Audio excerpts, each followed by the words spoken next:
بسم اللہ الرحمن الرحیم۔ محترم ناظرین السلام علیکم۔ قارون حضرت موسیٰ علیہ السلام کے چچا یسہر کا بیٹا تھا۔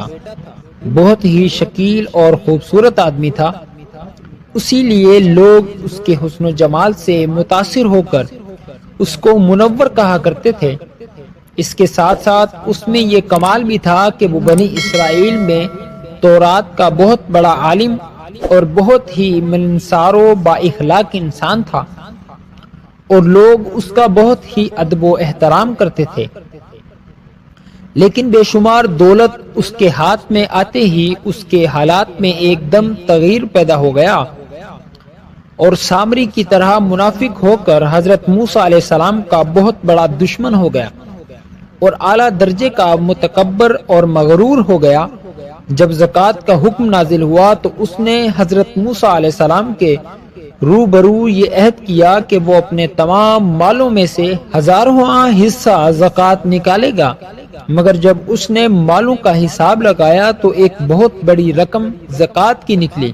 یہ دیکھ کر اس پر ایک دم حرص و بخل کا بھوت سوار ہو گیا، اور نہ صرف زکوٰۃ کا منکر ہو گیا بلکہ عام طور پر بنی اسرائیل کو بہکانے لگا کہ حضرت موسیٰ علیہ السلام اس بہانے تمہارے مالوں کو لے لینا چاہتے ہیں۔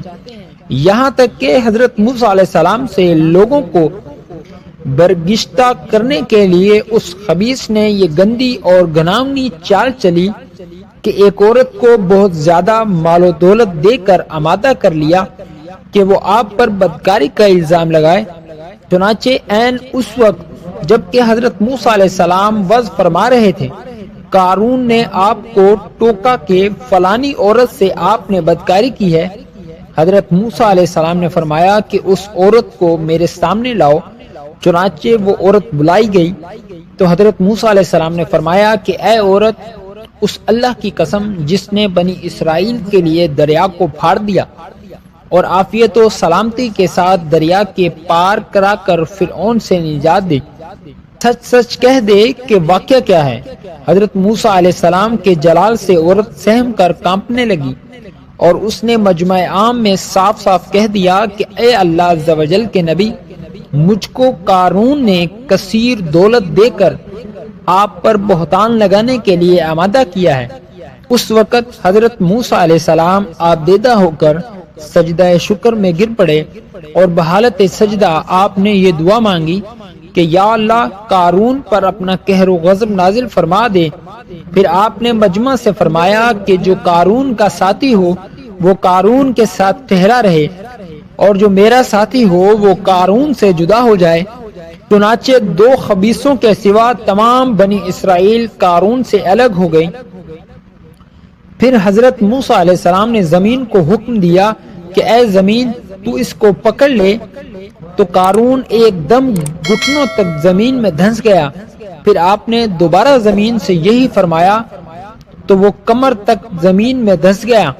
یہ دیکھ کر قارون رونے اور بلبلانے لگا اور قرابت و رشتہ داری کا واسطہ دینے لگا، مگر آپ نے کوئی التفات نہ فرمایا، یہاں تک کہ وہ بالکل زمین میں دھنس گیا۔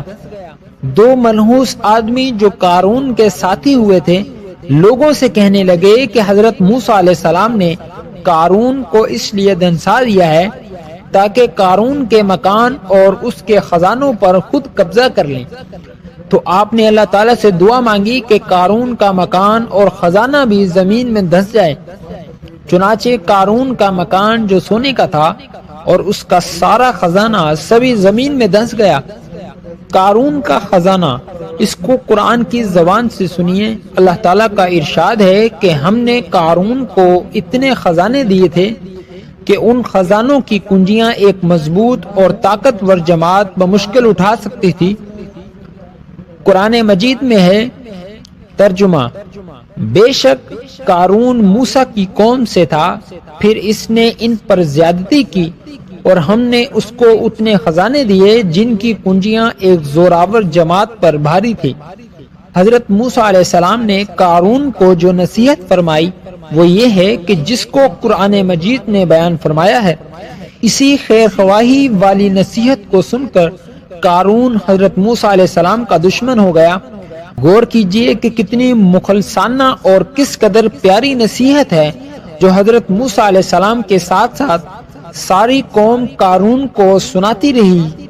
ترجمہ: جب اس سے اس کی قوم نے کہا اترا نہیں، بے شک اللہ اتارنے والوں کو دوست نہیں رکھتا، اور جو مال تجھے اللہ نے دیا ہے اس سے آخرت کا گھر طلب کر اور دنیا میں اپنا حصہ نہ بھول اور احسان کر جیسا اللہ نے تجھ پر احسان کیا، اور زمین میں فساد نہ چاہ۔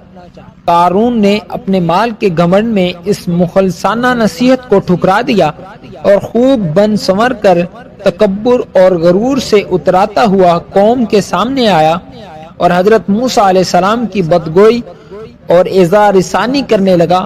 اس کا نتیجہ کیا ہوا، اس کو قرآن کی زبان سے سنیے اور خدا کی اس قاہرانہ گرفت پر خوف الہی سے تھراتے رہیے۔